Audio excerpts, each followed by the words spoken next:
If you are someone who is committed to high standards and want to improve the quality of your book, then this episode of Author Success Show is for you.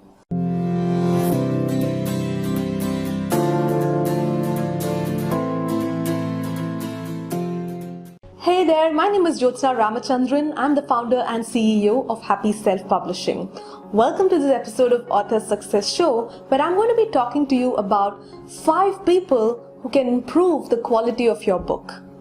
Now, people say that it takes a village to raise a child, and the same is true for a book as well. You need a lot of different people to finally publish your book. And today I'm going to talk about 5 different types of people who can improve the overall quality of your book.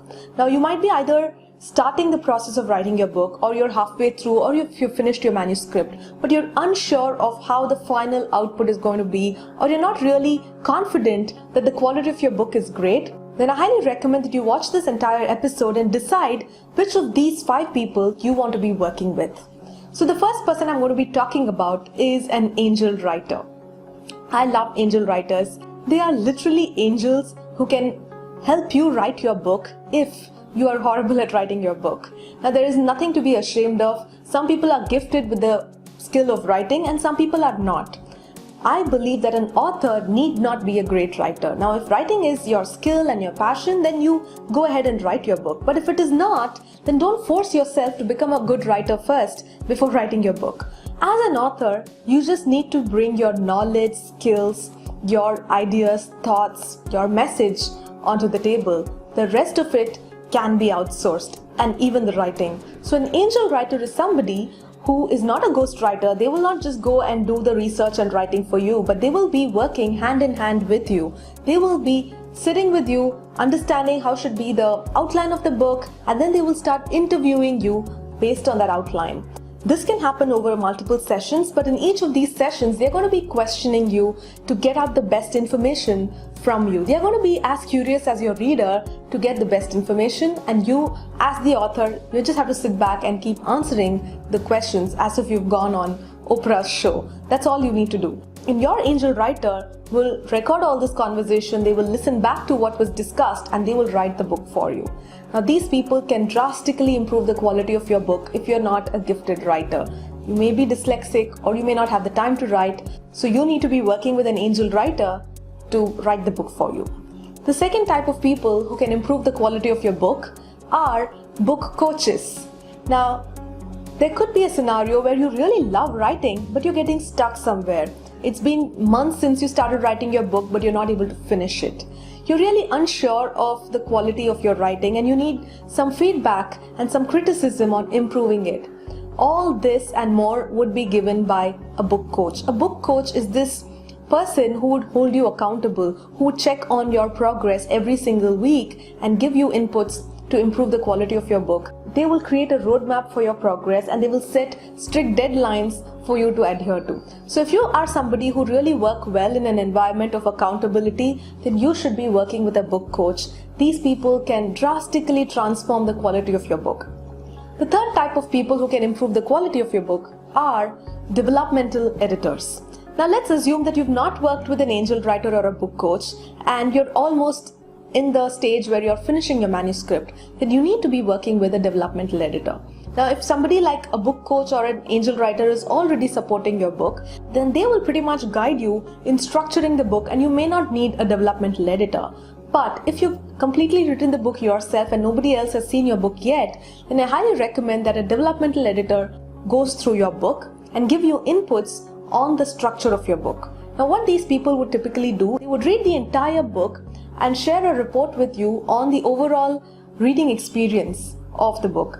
They would put themselves in the shoes of a reader and tell you how the flow of the book was. Did it start well? Was it engaging enough? Are there any loopholes in terms of the logic? Or should anything be added to the book? Should anything be removed from the book? These are the valuable inputs that you'll be getting from a developmental editor. They will also be marking certain sentences and paragraphs where they feel that they need more clarity or something needs to be explained in a better way. See, what happens is, you being the author, you are so close to your topic, right? You are the expert in whatever you're writing about. So you may not realize certain things from the reader's point of view, but a developmental editor will be able to bring out those points and share it with you so that you can rework on those portions of your book and then send it back to them. So that's the third person who can help you with your book. The fourth amazing set of people who can improve the quality of your book are copy editors and proofreaders. Now this could be the same person or it could be two different people depending on what they are good at. So after a developmental editor goes through your manuscript and you make the changes, a copy editor should be the next person going through your manuscript. Now these are the people who will look at the language of your book. So far nobody critiqued you on the language, but a copy editor will actually do that job.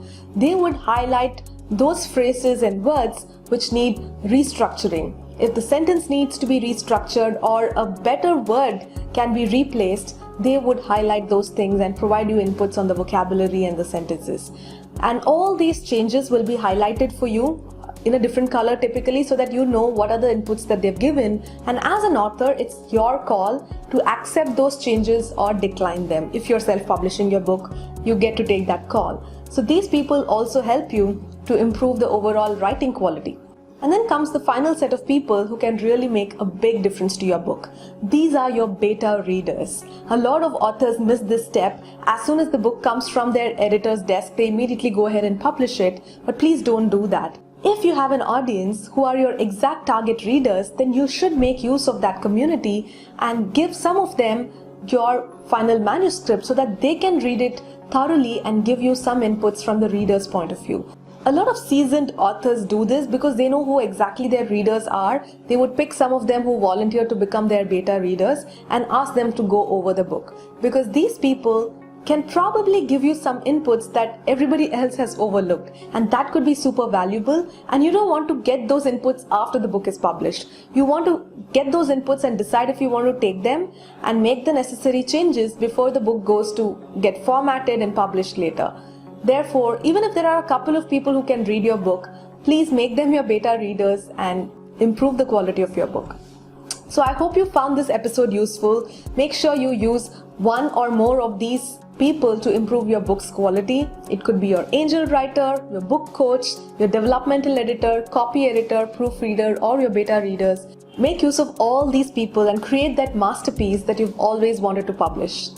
If you found this episode useful, then go ahead and subscribe to our YouTube channel and our podcast Author Success Show so that you do not miss any of our future episodes. And if you've missed any of our past episodes, you can always go back and watch them or listen to them. If you have any specific questions related to book writing, publishing, or marketing, make sure you mention those in the comments so that I can use those as topics for our future episodes. And if you've not been a part of our live bootcamp, then go ahead and join our Facebook group. It's a free Facebook group where we conduct regular live bootcamps to help you become an author. So go to happyselfpublishing.com/tribe and join our free Facebook group and be a part of our next bootcamp. I'll see you in the next episode of Author Success Show. Until then, happy authoring.